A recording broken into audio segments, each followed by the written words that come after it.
everyone. My name is Dr. Elena Chirkina and I'm a lifestyle medicine advocate.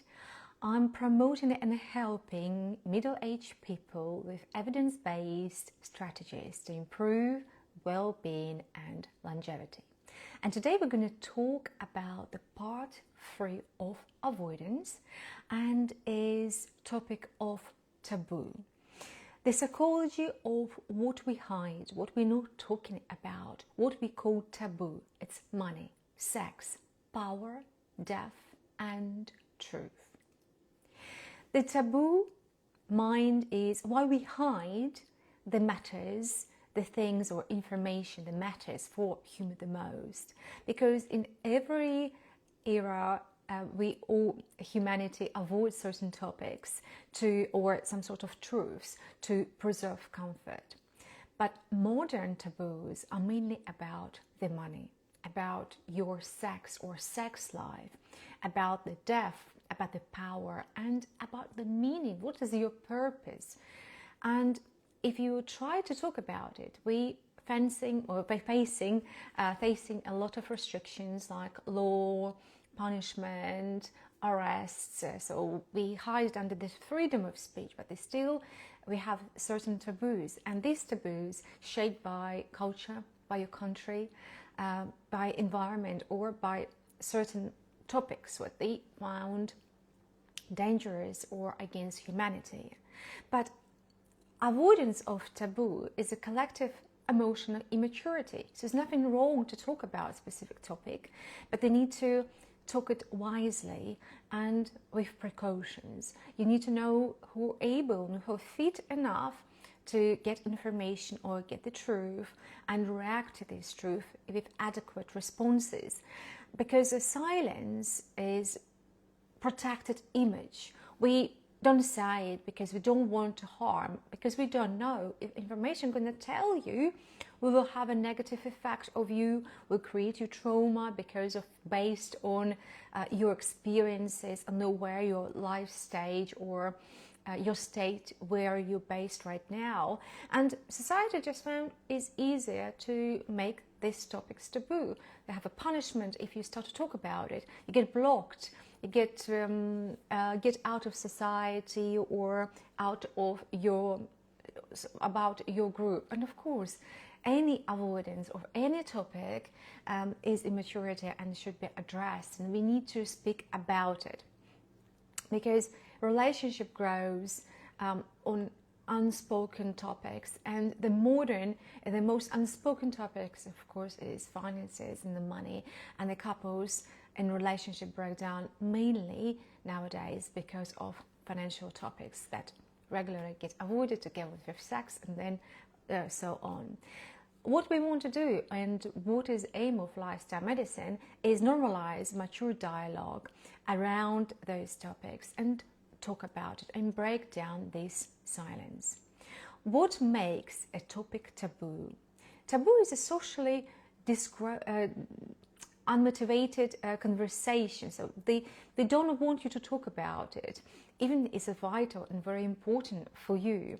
And rules is, if you getting out and start talk about the taboo topics, you will have society ashamed. They will show you in the news, so your radical views, for your honesty, if you say, or showing your experience and your personal views. And of course, rejection by the tribe or your culture, by your country. Religion, law, and etiquette enforce the silence, and we're not talking about it. If you start to say something, they called you without culture, immoral, for example, without respect to the culture, religion, or to local laws. And reinforcement now get strongly reinforced by social media. I think we know that a lot of media restrictions now we can't even follow. We don't know why we can't say that, because you have a body ashamed, you have you burn in some hate, discrimination, and so many different topics. We're already lost, and what we do as a result, we're stepping back. We're just not getting involved because we don't want to be punished. And this come into into the social and online or media, taboo forms are getting more and more powerful. But taboos as well hide vulnerability and ignore still exist. The people are simply trying to find the new ways how they can talk about topics taboo and importance of such topics.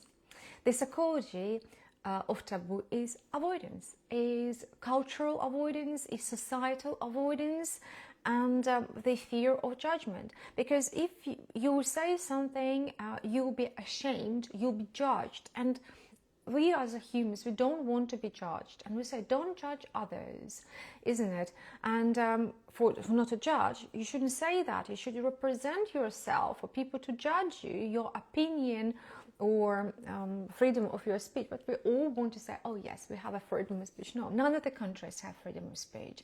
Every single country and every single culture has their own taboos, topics, so it is better to stay silent. But avoidance of such shame creates emotional amnesia or emotional pain or emotional not being available. You can't really say what you truly think. And collective silence feels safer than ethnicity, than you really want to say and protect your views. And taboo protects belongings at the cost of the truth. And this is the issue, this is a problem for generations in the human history. And the healing of the taboos will be curiosity. And the curiosity should be stronger than the fear. And how we can go through this taboo is have a little bit more knowledge. What are these taboo all about? And today we're going to talk about what are the main taboo topics and why. Of course, number one for all of them, maybe for Western society, is money. How much money or how much do you earn? And we're always trying to predict by the way where you live, how do you travel, what do you eat, what hobbies do you have, and like that we can approximately predict approximately where are you, where you'll be located. And of course, money, we create this inequality, we're not the same, isn't it? And we want to pretend creating this equality, so we're approximately the same, and we're not talking about it.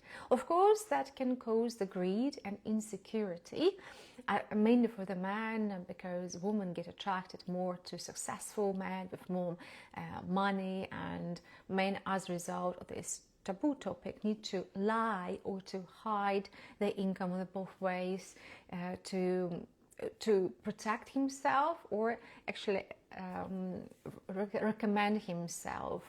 And because this taboo is creating a lot of issues, a lot of problems. Sexuality is another taboo, the form of desire or other aging. That's why longevity getting so popular. People cannot accept their sexuality, the woman and man, and we're not talking about it. We need to accept aging. We have to start talking about sexual desires, about sexual changes in different age groups, and to find their own identity. I'm talking about male and female, and why we have different shifts, that we're not comfortable the way we are, because we're not talking good enough about it. And as a result, society fallen apart with a lot of psychological issues. Power, it's another topic. It's control, it's manipulation, and it's dependence. And this power, of course, coming from the mother to child, for the in the family, and quite often this power gets as well mixed and hidden with so many different manipulative tricks. Death is a huge topic, the favorite topic to protect the deaf and create the fear about the deaf. Again, in longevity and well-being, they're not covering the deaf. They're not talking about the deaf. They're more talking about longevity and how we can delay the death. However, we have to talk and accept the deaf existence and meaningless of every single day without ideas of the end of the day. But we're not talking about it. There's this topic of taboo, and if we start to advertise such topics, we might be punished, because again, not everyone is ready to talk about it. Yeah, we need to find the right moment, right topic, and to choose the right environment how to present such topics. Mental health is another taboo, as we know, is a stigma of weakness. If you say you're mental, you're crazy, or you're going through difficult times, they're not supporting, they're actually avoiding these people. That's why when you're talking about it, about your fears, about your struggles, when we're talking too much about it, they're actually creating this topic that we can't cope because it's getting too much and everybody getting anxious about mental health. And if you say, I'm struggling right now, to the second part, we're trying to break this topic through and we start to talk more about it. Such topic need to be covered with all other topics like money, sexuality, the power, the death, and mental health. And of course, your spirit, your religion, and your spiritual views. Why money is taboo? Because it's tied to self-worth and your moral values. Talking about your income is threatening social hierarchy. I'm your boss and you should know how much I'm earning. And a lot of companies, they have confidentiality. You can't tell anyone else how much you're earning. However, in other government structures, they have different bands and such information is available. If you're taking a specific role, you know approximately how much your income will be. In private businesses or in competitive organizations, they taking this money and salary and your income as topic as taboo, and people sign disclaimers that such information won't be available for other people. Families hide debts, envy on financial fears, how much money, how many debts you have. And the couples, sometimes they do this behind the back, and quite often all this financial tension, and people get very financially insecure in the midlife, and a lot of conflicts linked to the money and to taboo because people are not talking about it, they're not controlling, they're not transparent about the money. And of course, cultural spirit, polite people don't discuss earnings. If women start to ask about the money or asking for the money, we label her as a gold digger, as a role moral woman who wants financial support, who's asking for the money for specific things. And again, it's some sort of making a woman feel ashamed and putting her under distress. And of course, a lot of psychological issues that women face nowadays in middle age and then facing menopause, and all the side effects linked to this anxiety and these norms and taboos. But they ashamed women, or the same ashamed the man and approach women clearly for topic of sex. And these two topics always get avoided. And that's, again, as I said, is the topics of taboo. It's hard to talk about and hard to classify them. Financial transparency is very important, because when we talk openly about finances, about income, they create this emotional transparency. That's why we want to know where is our country standing. And as we know, it's always as well country trying to hide the topics about financial stability, how much debts they have, what is the hidden cost, or what's the crashing. And the people always in every single aspect and every single cultures trying to avoid these topics because it's taboo. Money in forms of avoidance and creating extra relationship stress, as the most arguments in the couples happens because of finances.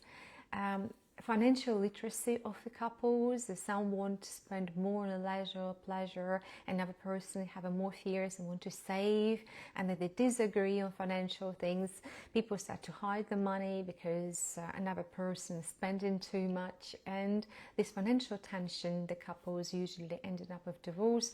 Then all these papers coming out and a lot of emotions getting there. And the hidden debts or income erodes trust, because people want to trust, and when you start live together, we open everything. We want to trust your partner, but within the time of financial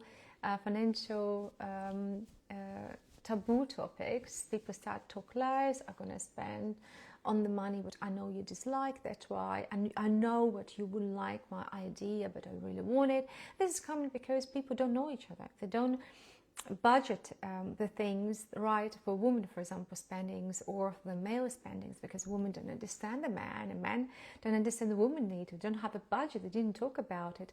They have a low financial literacy, and of course, it's generalized taboo. We're not talking about it because we love each other, and this amazing feeling driving us through the life. And no, that's not going to happen. That avoidance of this topic creating only accumulates the problems, the tensions, and people go into different directions. So that's why shared budgeting and transparency in your finances, knowing where everybody is standing, what they got, and how they're gonna even having a financial life linked to the sex is linked to the death and the spirituality. Yeah, so what I believe in that I want to spend money into my belief, into my church, or in something, into the project I truly believe. And these all taboo topics, they need to hide and mask it, creating mistrust, disagreements, and crashes in the couple. Another topic we all know is sex as taboo, is desire, means a shame and a conflict. And it's coming rooted back in different religions, and different religions have a different attitude towards sex. But again, morality here, get into as a guilt. If you have a sexual desire, you should be ashamed of yourself. And different countries express differently, and quite often we try not to talk about it, because sex is some sort of longevity and some sort of act they're trying to keep private and leave into society and the people to resolve by themselves. But modern media, they overstimulate, and they get, because it's taboo, it's hidden, it's prohibited area. They have a lot of adult sites that become very available, easily available, like adult sites, like porn sites, and creating a lot of addictions, a lot of issues, a lot of problems. And again, healthcare professionals are not talking about those addictions and the harm of such industries. And again, this avoiding these taboo topics only harming us, creating a lot of problems, and we're not delivering the issue on the right speed and the right attention to the public. Couples talk about physical act, rather emotional meaning of sexuality and sex and general well-being, and how sex life improve in relationships, or sexual desires of both couples, or sexual needs. And as a result, creating anxiety, secrecy, and even infidelity, cheating, going away, starting lies, and lies create untrust, and again, relationship falling apart. So here is very important to talk honestly about the situation in mature way, together with the money. I'm trying to balance all this to the most important topics in the middle age and midlife. Men, gender differences in terms of sexuality and avoidance of such topics. Men fought to act and women fought to please. And we probably don't understand this difference between the words that intimacy and sexual activity for women to getting pleased and getting pleasure, already providing pleasure for a man, and for the man is more action, it's more physical, it's more performance. And this is misaligned, misunderstanding between two genders. And women, again, she's much more flexible. She started getting pleasure for so many different things, because physiology and women wired differently. She is more adaptable in a sexual way, and the man, he is more stubborn. He is more into act, into performance. And again, this topic is not get discussed. What sexuality really means inside the couple, what intimacy is there. It's not only physical act, it's emotional please both couples and what women truly want from you, from intimacy from the man, and is not necessarily it will be physical act. Both couple avoid your true desires, and if you like, they fit to their stereotypes or they hide their fantasies, and they're avoiding these topics. I think because they will be ashamed if a woman is going to share about the fantasies. She feels her man will have a fear she's going to lose, or she will have somebody she learned all these things all about before she never mentioned that. And as a result, these topics creating this tension in the couples, they're not talking about it, and it's a big mistake. Yeah, and doctors as well not talking about it, healthcare professionals, and we've been advised in lifestyle medicine, in menopause care, andropause, introduce these topics to the couple, talk about sex, talk about importance of intimacy, and it's a very important part in longevity, because porn nowadays that replace vulnerable side and some sort of control of such act, but it should be explained as well. It's not solution, and it's not the right journey for the man doing rather talk about sexuality with your partner and trust each other. Emotional intimacy often harder. It's very hard to get in the physical act, and here as well is very important to talk about intimacy, about the sex openly, what sex means to you and what sex means to your partner. As I said before, females quite often feel the guilt, and men feel rejection, and if a woman doesn't want him or not showing that what exactly a woman wants from him, he feels rejected, and they're not talking about it, they not get close, and as a result they grow apart and families and relationships get broken. They need to heal together, they need to open up and show them the vulnerable side of what their fears are. Quite often women trying to protect or hide that she's not getting satisfied, or what exactly she not get satisfied, and women much harder satisfied, mainly in the middle age, because her neuroticism goes up, and a male feel, oh my god, whatever I do is no way going to satisfy her, no emotionally, no sexually, and no financially. Whatever I do, she still stays unsatisfied. You have to talk about it, yeah, openly, without fear of judgment, and without calling both, like if a woman showing what she wants or her fantasies, she'll blame her that she's, I don't know, the woman who is, I don't know where you learn all these things, and also have a fear, control, and manipulation, and so on. How we because there's such important topics are taboo, we taking it and hiding it with new moral hierarchies like food, like a body image and fitness. We try to hide it, but they bring this on the table. They hide in these more important taboo topics with food, body image and the fitness. It's getting very popular now to show your fitness and your body on social media. That's me before, that's me after, and people hide their habits that don't match their ideal, and healthy become indignity of signal and not well-being. Again, all these bodies, super muscly bodies advertised, it's not well-being. I have a bad news. It's quite, we'll finally get there, that overtraining and over muscly body, mainly for the women, it's not that right direction. It's a balance between the food, it's a balance between physical activity, between your spirituality, sexuality, and your professional growth, whatever you had it to. But we're avoiding it. We're replacing sexuality with other things like a body nowadays, creating a lot of issues, and they're getting more conscious. My body is not good enough, I'm not sexually enough, or I'm good enough for the intimacy, or I will be rejected. And as a result, we avoid these topics. And class and culture shape lifestyle in these shames, and we continue to avoid, just continue in our loop and other circles.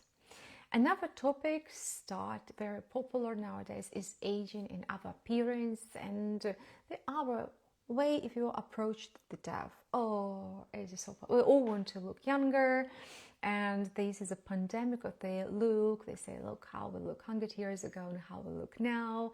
And aging now, it sounds like acceptable. We talk about longevity. We're not talking age gracefully. And then I say my clients, for your age, you look great, you look amazing. They hate these words. Why you mention my age? Well, because your age matters. You need to accept your age. Acceptance here is the key. If you're age 50, you're age 50. Yes, you might have a more younger spirit, you might still have a lot of energy, but denial industry, we deny other age. We deny that a woman age of 40 is a woman age of 40, and they need to learn, talk about menopause, about the hormonal changes going through. No, they deny, they're still fighting, and they pretend they're age of 20, and somehow this 20 years for them, doing nothing, didn't grow to mature woman, to accept aging. The taboo, this topic taboo for lots of women and a man is they say my age is just a number. Well, I have a bad news. Your age is not just a number. In terms of biology, your age says a lot. It's like a car, how many miles your car drive. If your car is 10 years old and is driven 200,000 miles, is 200,000 miles. If your car is 5 years and driven 20,000 miles, it's slightly different, but it's still driven 200,000 miles. We need to understand the age matter, mileage matter. How many times your cells divided, how many times, how many winters, how many springs, how many experiences, and how many times your muscle contracted to pump your blood. It does matter. And if you feel it's just a number, I can say it's not just a number. It's a lot of information in this number, and this is a lot of information you have to accept aging. And this is the key to longevity, and is the key for middle-aged people. Accept this aging and take reasonable steps, evidence-based strategies to prolongate your well-being and more smooth transformation during this age. With different words, we want to start to delay this sharp decline and sharp aging. And the sharp aging will depend on the time. How do you live this middle age? So don't deny aging and don't deny your appearance. It might improve your appearance, but remember, you still will have your mileage. You might dye your hair, hide your grey hair, you might inject Botox, dermal fillers, appearance, your body might be still quite good and fit, but still remember that inside your heart done certain amount of mileage, and this might have to be respected. Yeah, unfortunately we can't take it out and saying my heart beat it much less times. No, it's beat it, and you've done reasonable steps to make this steer in wear or drive in your car and protect your heart and inside yourself to being rusted from heavy metals, from toxins, for not enough of rest and that. And this is important because denial industries profit from fear of decay, and longevity industry start to boom. And I feel sorry, and I feel expect a lot of huge amount of money, and it's like will be like for women's cellulite industry billions market, and literally work and deny the fear of death. And this is what definitely death very soon will be like denied, because we're prolongate. We're talking about longevity, we're talking about well-being, we're not talking about the death of middle age. This is topic have to be discussed, have to be accepted, and we have to get ready for such changes. Acceptance of aging, acceptance of wrinkles, acceptance of grey hair or losing the hair, acceptance of reduction of your sex hormones, and acceptance is going to happen, and go there entering this transition with wiseness. You know, it won't be easy, but with right support and knowledge we'll go through, because each wrinkle carries up your history, it's your emotion. And then women age gracefully from age of 14 and 50, you see what she was doing the most of her life. You can prolongate, you can hide it, but I think you notice that there is no wrinkles, and you see still people don't have these emotions. You don't trust these people, because well, you live 50, 60 years old, and I can't read you what life you got. On the face, its appearance is your life history, what you have done for so many years. And if there is no emotions, no information, it will take much longer to build trust, you know, because you hide something. You hide a lot. One thing, you maintain yourself and you age gracefully, and different thing, you hide, because when you hide, it's harder to build the trust. Yeah. So for younger generation, yeah, if you're gonna create this beautiful Asian face without fear of wrinkles and aging, then actually it'll be more beneficial, much more beneficial than constantly trying to hide a lot of plastic surgeries or injecting all about appearance. Death. So the ultimate avoidant topics, and I think these topics, they avoid or they create this fear all around the countries, and many Western cultures, they're creating this medicalization of the death, and they hide the death and the purpose of the death and the reason of the deaths. They always try to know why it's happening. Yeah, they need to blame someone, and as a result, the families start to feel ashamed and guilt. That's why quite often the death or ideas of the death is a form of manipulation, power, control, and avoiding mortality, or what we say in longevity. We want to delay mortality, and the topic needs to be addressed.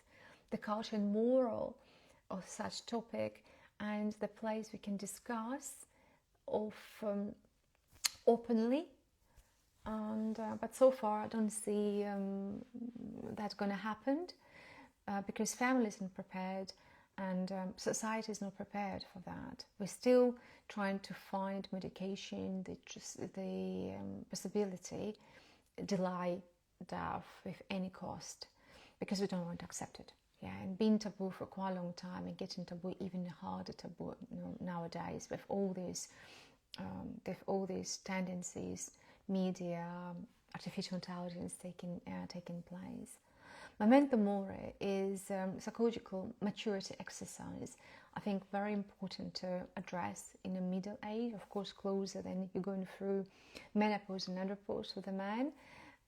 But younger generation need to be addressed with more mindfulness and be careful. Yeah, so that's why for younger generation probably the death topics should be avoided, and more introduced slowly in the middle age, and as your values, as the purpose, as your spirituality, and longevity in general. What is longevity? What is behind our life, or what is something unspoken?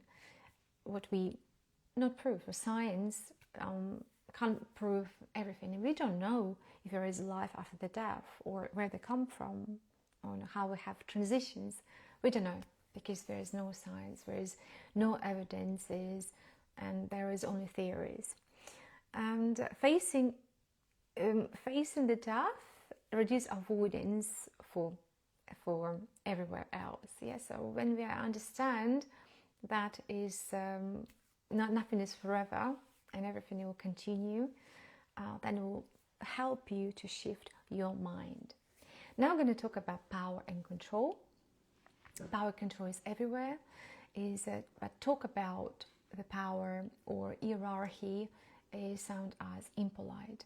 And again, there's some sort of topic of taboo, a workplace silence, maintaining these toxic hierarchies that you should understand and the way who you talk with. And there is a lot of different studies to examine how people respond. For example, if you're saying, imagine you are the boss, you're CEO of the company, or you're high up director, manager, how you talk and how you will behave.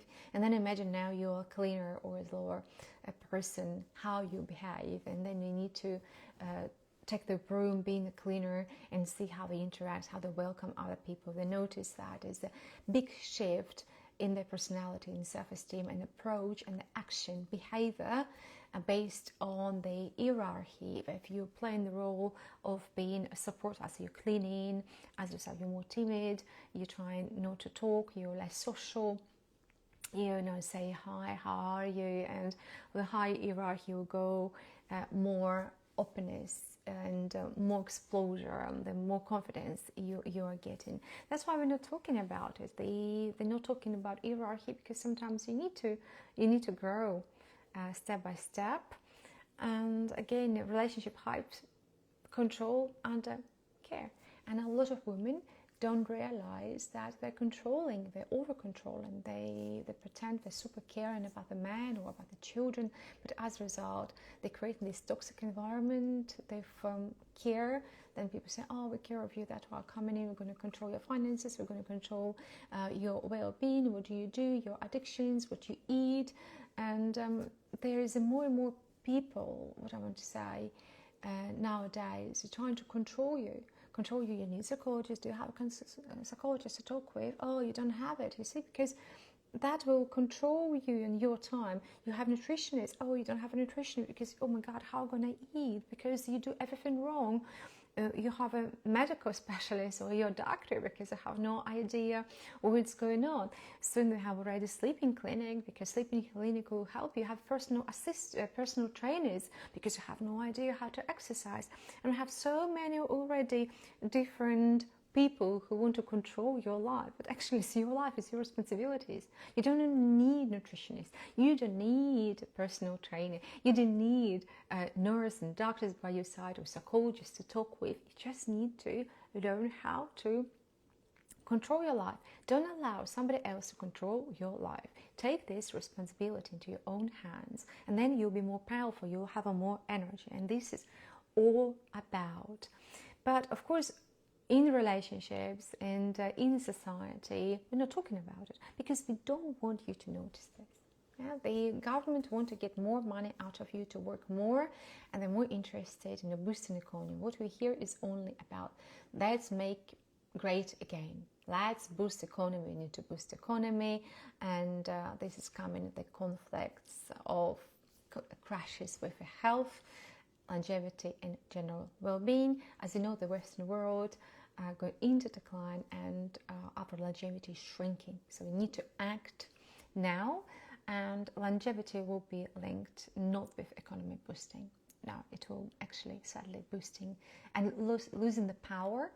And so that's why this topic is manipulation, control, or the care of you or the woman in menopause in the workplace will be quite toxic times, and they need to learn how to go through this transformation. We expect new laws, regulations, new tendencies, new policies, new protocols. Oh, that will be very, very intense.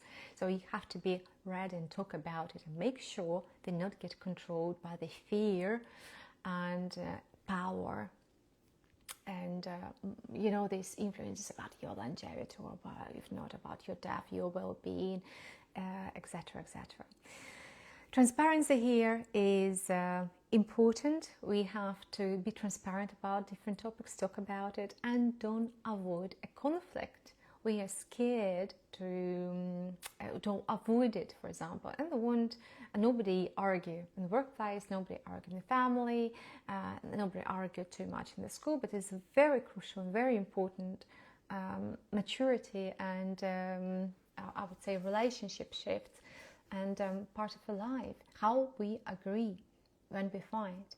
All the wars and all the disagreements finally get resolved, and know that in history. So that's why we shouldn't avoid conflict. We should simply pay attention, listen to another side, and find solution for the conflict. But what we do, we avoid it, and as a result is passive dominance. And dominance is a control, it's a power, it's a manipulation, bringing lies and crash of well-being, longevity, and so on. They're going again into this inactivity, inaction, and yeah, so into this avoidance, and avoidance never brings us to something good. If you can avoid it, finally, early, late, and we'll pay much bigger price for it. And mature love here is important because it's in relationships. Still, we will have power and control in relationships. They expect men is stronger physically, but women is have a more emotional control in relationships.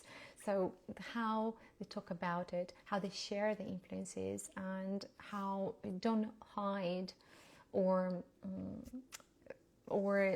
fight about their duties and about these topics. Spirituality and beliefs. Again, religion is another topic of taboo, and they have a lot of law and regulations, and they don't have rights to ask about belief, about religion.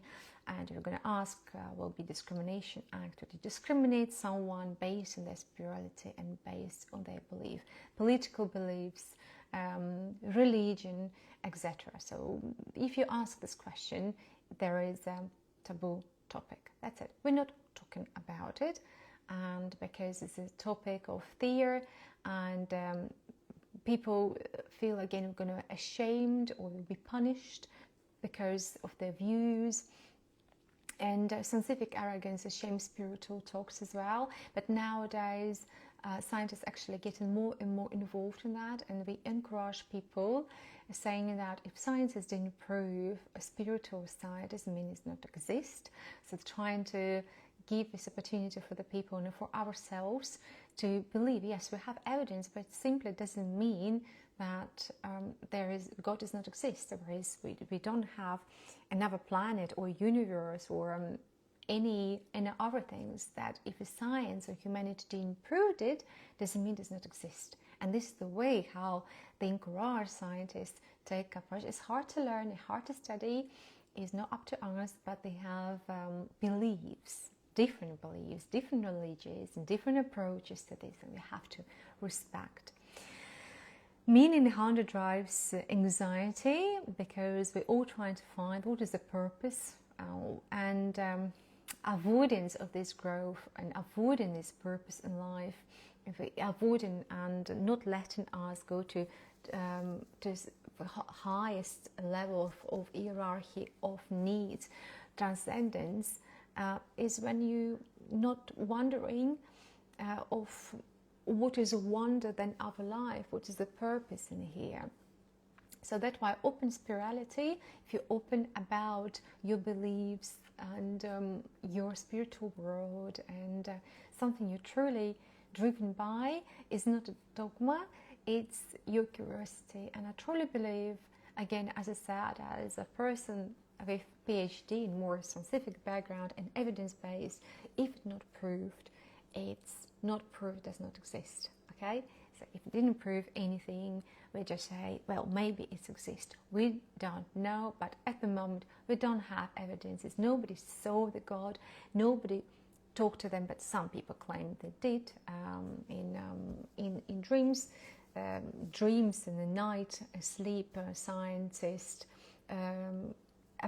they advanced significantly in the past century, but they're not advanced yet enough, because it's very hard to do the science when you sleep, you're unconscious. Yeah, and for us it's very hard to. There's no technologies yet. Maybe we'll find out in the next 100 to 200 years, and we'll find out much more insights. And of course, lifestyle medicine evidence will be much wider and more broad. So mature dialogue blends is the reason and relevances, and actually this philosophical approach to spirituality, and shouldn't really put this as taboo topic, yeah. But we need to be respectful for different people's opinions. What other taboos we don't want to talk about, it we get ashamed, is taboo of loneliness. We know that loneliness kills more than any other addiction. Yeah, it's much more dangerous. And older they get, mature they get, loneliness have an even more effect on our well-being.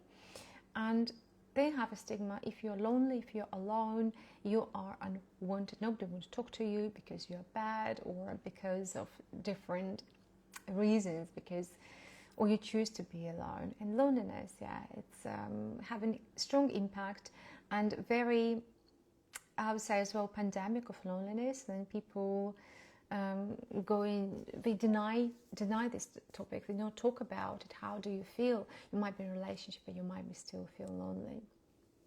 Parenthood choice, again, this topic we not usually find is unpolite to ask why you don't have a children, why you don't have a family, and we put a pressure on both sexes. Why you're not married yet? Do you think to have a creative family, having children? Again, the parenthood choice is some sort of modern society taboos, the same as addictions. What addiction do you have? And of course, nobody will tell, oh, you know, I have alcohol addictions, or I have this addiction, X, Y, Z, because number one, people even don't know that their habits, they are addictions. And here we need education about it. And sometimes if you would start to talk about addictions more widely, we will be able to help people to get out of this sort of addiction. So, but some sort we are hiding it, because thinking if I say I have addictions, the society will shame me, or I will be ashamed. So we hide it.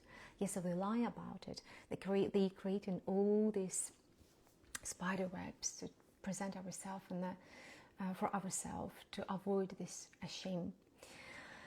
Also, we find the stigma for the man being emotional and express emotional pain and vulnerability.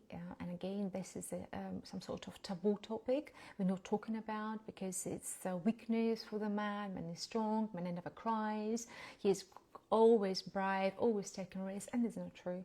The man goes through some lifetimes when he's very vulnerable and he needs this support. Doesn't mean he will be there at all time, no, but he will manage during the recovery times, after the hard battles, or after the hard and long, I would say, taking risks effect, and he will be vulnerable. It's just the time when he will cover his energy. And this moment, if he would talk with his partner, with his family, to get the right support, it's not a weakness. Yeah, it's recovery from the bravery. It's recovery from the hard work. But somehow we have taboo, and the men feel unwanted if he will show his vulnerability and start to talk about it.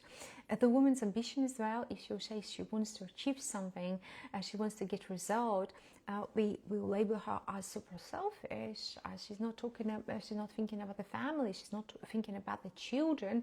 And the woman sometimes suppressing her ambitions, because society will say she's a bad mother. Look, she's a very bad wife, she's a bad mother, because what she thinks about her career, or she pursues her goals. Oh my God, she's a terrible woman. And quite often women feel ashamed, because oh my God, that's true. If I would do that, if I choose myself in this moment, I will be a bad mother, or I'll be a bad daughter, a bad wife, or bad person. And all these both genders taboos or feel of shame by society have to be explained and addressed, and both genders need to talk about it, because silence on the both genders, not talking about the truth, creating only the loop of medical conditions and shortening our life.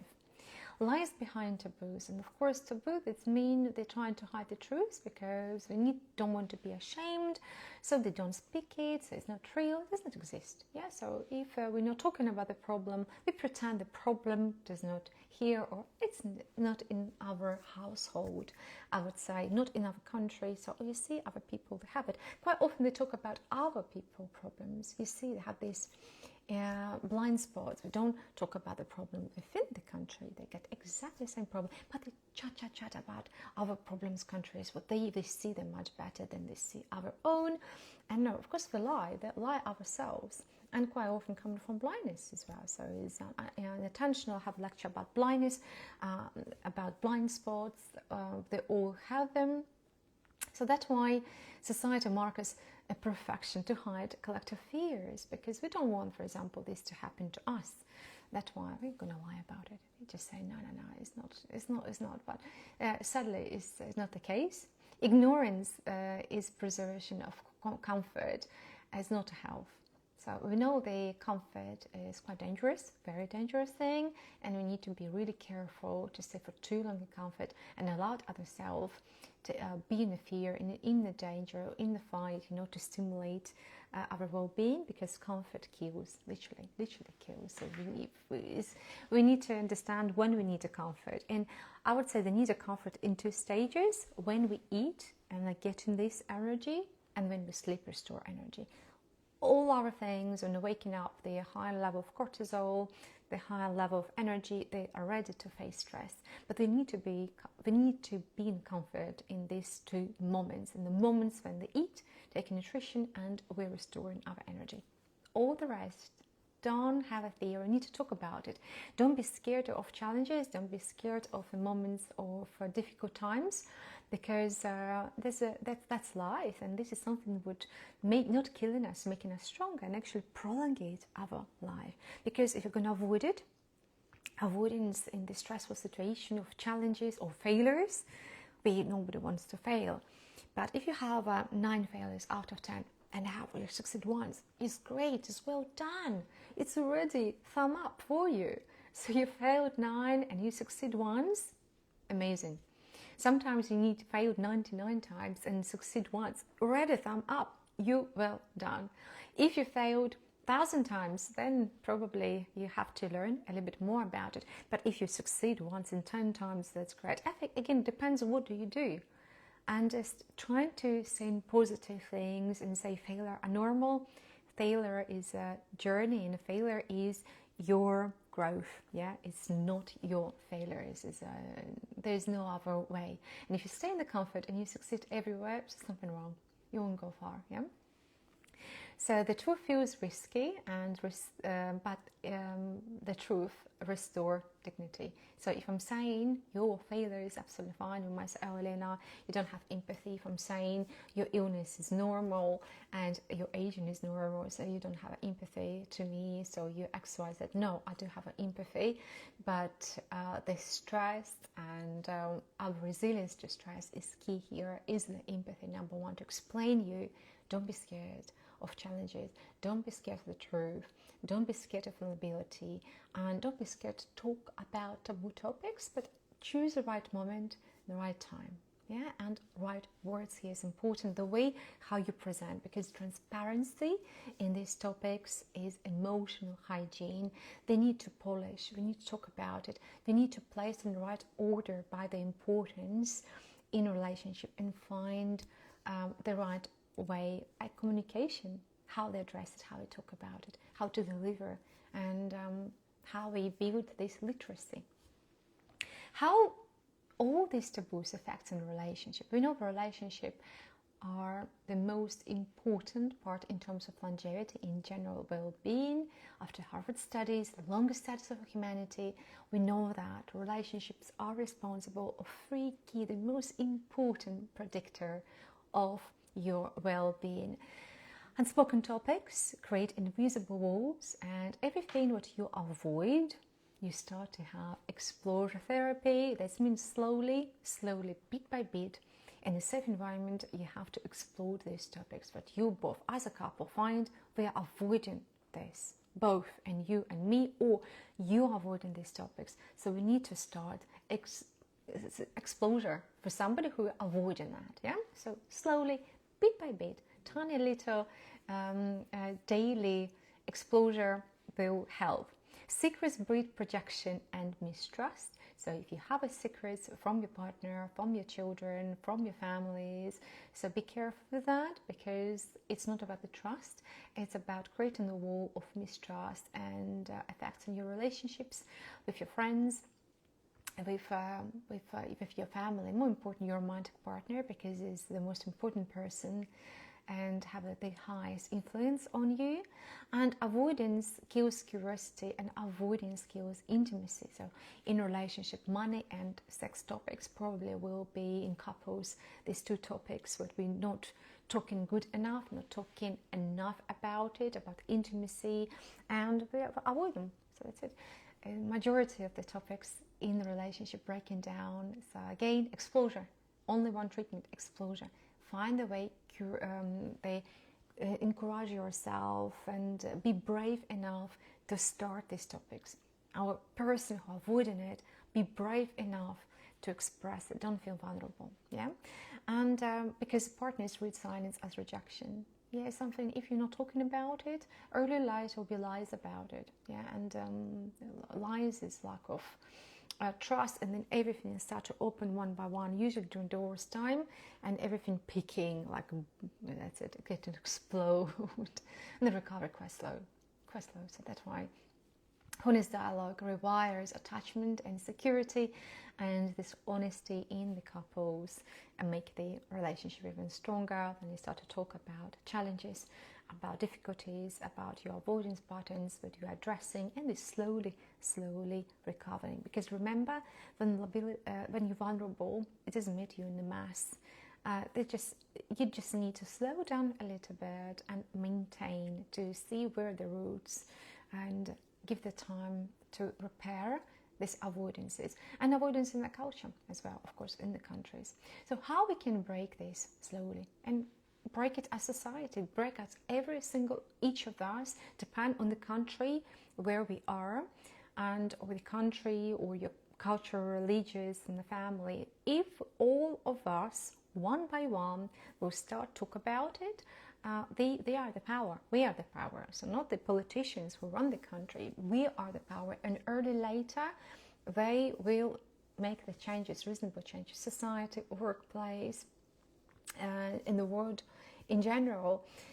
So choose the time, the right time, and the tone. So don't be aggressive to that, but we need to address that we all start slightly getting unhappy that we're not talking about XYZ topic, because safety should go first. So you need to understand, if you be too harsh, not in the right time, you might be punished and might be fatal. Yeah, so literally you need to be careful in that. Because it's taboo for the reason, and taboo is very strong. Yeah, so usually taboo protected, everywhere protected. If it's taboo, talking about it, and the response might be very aggressive, and you don't know what type of response will be. Replace your frustrations with your curiosity. So I'm interested about XYZ, I just want more information. And how about with different words, you express this exposure therapy, you explode tiny microdosage. Remember here, in exposure therapy is everything about microdosage.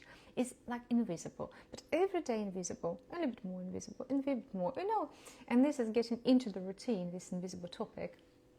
And like that, we can make taboo topics well-spoken and quite transparent. Use facts, use evidence-based, and we have so many evidences. Literally for every single topic, we have evidence. So it's like, we have evidence-based. We have a paper, we have publications, we have a theory. How about we're going to discuss? So you're not saying that's your idea, because so many ideas are already covered in the sciencedirect.com.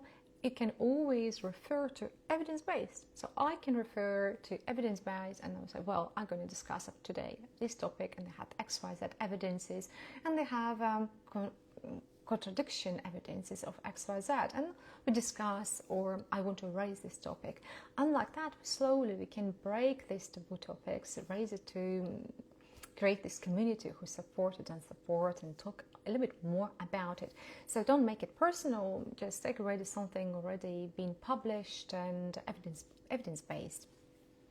Use facts. So that is a fact, is the topic. We know that is harming, they know XYZ. Somehow, what's going on here? Can you explain? Because I get lost, I get confused, and I want explanation, or I'm interested there is a truth behind it. Allow discomfort, so allow that you might be misunderstood, or you feel resilience, or you might have some sort of punishment of the tribe because it's based off law, but law might need to be changed, society might need to change based of modern evidence-based published already evidences that we ignore because of control, and fear, control, manipulation, and the power, so people using. And if we explode microdosage here and there, some papers, they're actually innocent, they can't blame us, because it's not me, I was like sitting reading the Science Direct of ChatGPT, and this is what come across to me, and I have questions. Why is not a lie with XYZ what's going on? Why we're not talking is really, really helpful to talk about XYZ. Just curious. So interesting. Can you explain me? And you might create little clubs, and then like that, we're going to move this machine to the right directions. And I would say the management team will have to look at that, because like a microdose exploding daily everywhere here and there, we will have a more power to change life for the better, and we have to, because we don't have a choice. So micro truths and small evidence-based truths. So here you see, I noticed XYZ happened there, and then slowly, bit by bit, with micro exposure daily, we will be able to make changes, and for ourselves and for our society, and the world and the rules and the law and this avoidance and taboo topics will shape also naturally. Maybe soon we're not going to talk about evidence-based and say, you can't talk about evidence-based. Well, we don't know what's going to happen. We'll see. But we have a great friends now. We have artificial intelligence. However, please make sure you check artificial intelligence as well. You have trusted resources. You check it in registered official resources. Yeah. If I'm talking about evidence-based. So normalize talking about what culture hides, and make it normal for you, the truth that you want to find the answers. Is that right or is wrong? And this is evidence-based. And so this will be self-education, because education is antidote, I would say, is a treatment from avoidance. Everything what we avoid because we don't know why. We don't know why this law happening. Is it right or is it wrong? We need to address. So ignorance is breeding fear, because we don't know. A lot of people get scared of botulinum toxin, and it's absolutely safe. It's performed in a certain way, and a lot of benefits. Of course, there's also danger is over abuse, but the knowledge, our knowledge, and the fear because we don't know something, and the discrimination comes as well, because we don't know another person, we don't know another culture, because their religion sounds to us scary, and they have a fear. And the fear comes lack of knowledge. If they're raised, for example, with a certain culture, or have influences, they're much more positive, less discriminative, or they're more positive. So that's why, and discrimination and the fear come from knowledge. When you learn things about things, they're less scared, and we're more, I would say, and more beneficial for our general mental well-being. So true education is learning the way how we think, not what we think. So how we think is really the way how you're based, evidence-based, on what evidences you're taking apart, what is it on discussion panel, so proved, not proved, do you believe, you don't believe, and here as well, so you can join certain clubs or some activities based on evidence. A school teach data, not emotional intelligence, and of course not financial literacy about the life, literacy of life. I truly strongly believe in the people who finish the school and haven't got any education process midlife. They have to learn new things, and there's no such academies, there's no such schools, there's no such programs, and we have to unite this together somehow for navigating middle age, to improve our resilience, well-being, and healthy aging, and keep control on our lives. Yeah, not giving this into healthcare system, to nutritionists, personal trainers, psychologists, psychiatrists, and our health experts. We just need to learn ourselves more, because nobody knows you better than yourself. Yeah. So try not to avoid your avoidance. Face and name your avoidance and your society avoidance on taboo topics in the place where you live, or your family taboos. For example, we're not talking about this topic in this household, we're not supporting this, we're not talking about X, Y, Z. So it's encourage micro dosage. Why we're not talking about curiosity? What's the behind it?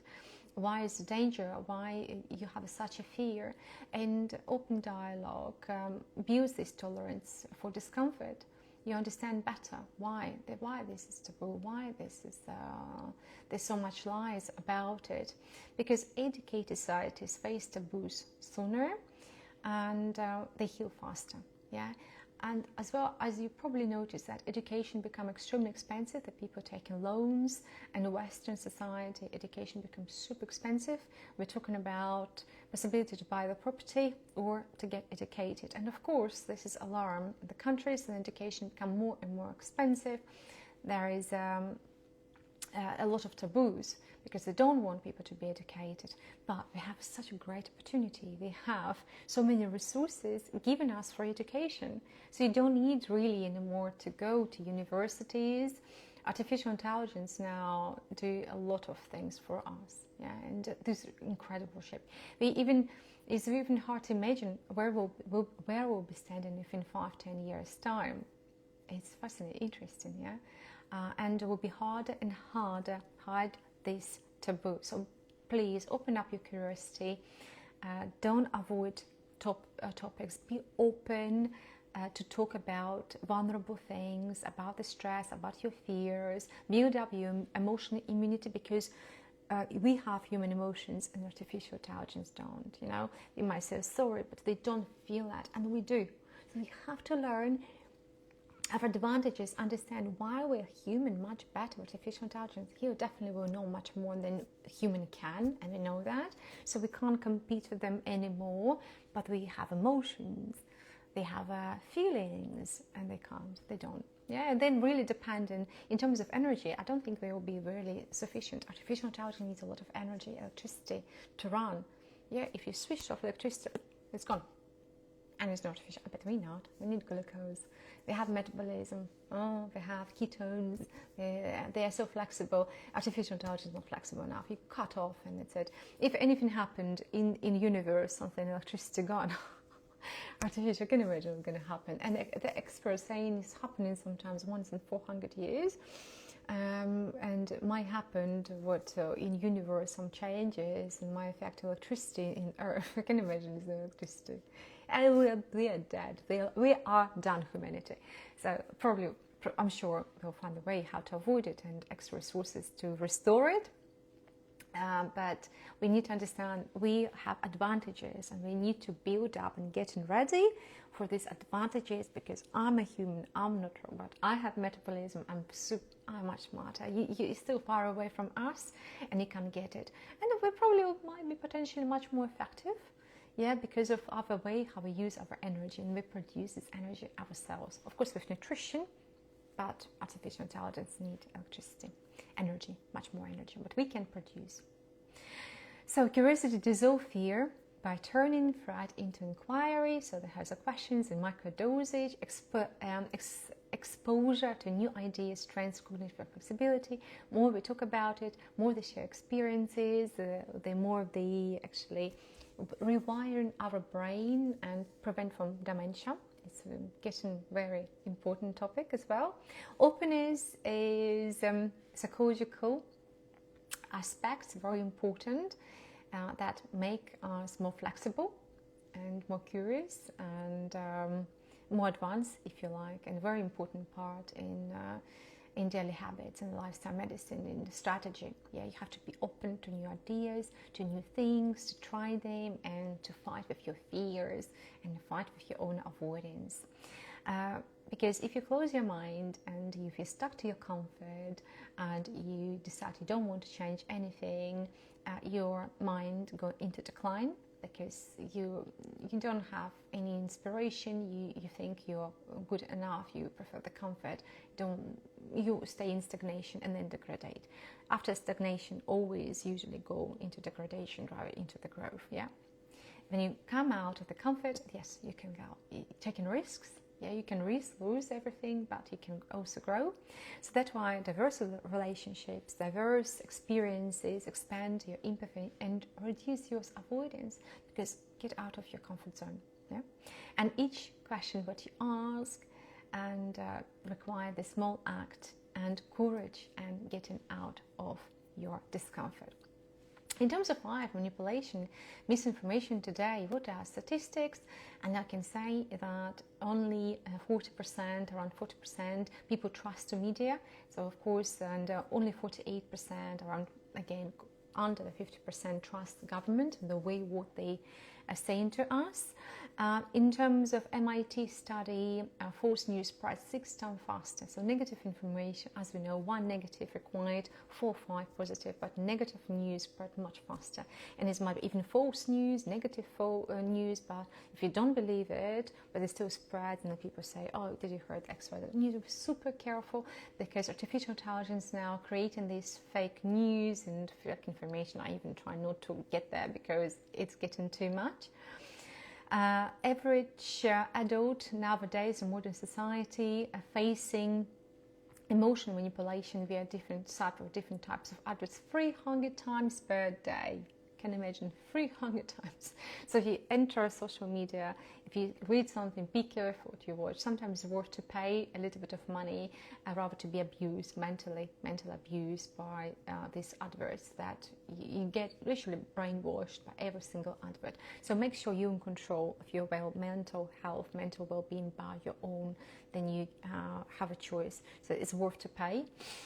Social media algorithm reward outrage over accuracy, so the algorithm change at all time. I even don't know, there's a special science, what they call science on it, and the marketing normalize lying, manipulation, control. So there's some sort of norms, yeah, they call it already entertainment purpose.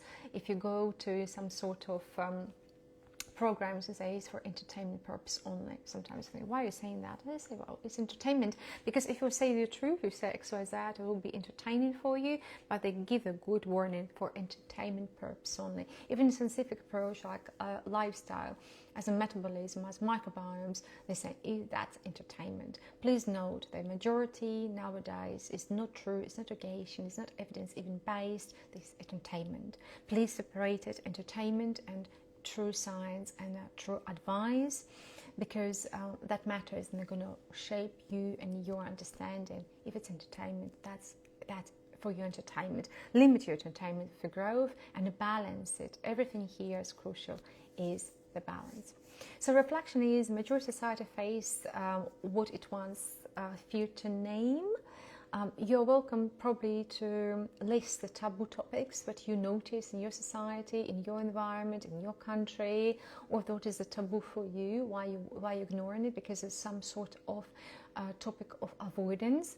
If you can list them, it'll be great, because the country of taboo mirroring collective avoidance in your culture, in your religion, and on the tendencies where you're going, because you will be in this societal loop on the place, and take reasonable changes, because every single avoidant topic holds suppression of wisdom, and if too many topics getting like a taboo and restricted, we're limiting our growth. The truth is a medicine, and so here, and the secrecy and taboo topics is a slow poisoning. But they try, as we notice, there is a lot of getting only growing. You can't say X, Y, Z. As the taboo is only growing, restrictions only growing, and the spread some sort of information only growing. So they're avoiding it, keep silent, and then it's like, again, as I said, it's the loop. What we cannot say controls us, so until we speak it, please make sure that communication is not only verbal communication, because communication in general is only 7%, so words as well is a lot of manipulation, control, and the power involved in them. That's it for today, and I think I said a lot about avoidance, and I would say at the end of all these 3 lectures, learn about avoidance, name your avoidance, and on a daily basis, create a list of micro steps and micro explore yourself in micro dosage every single day on the things that you avoid the most.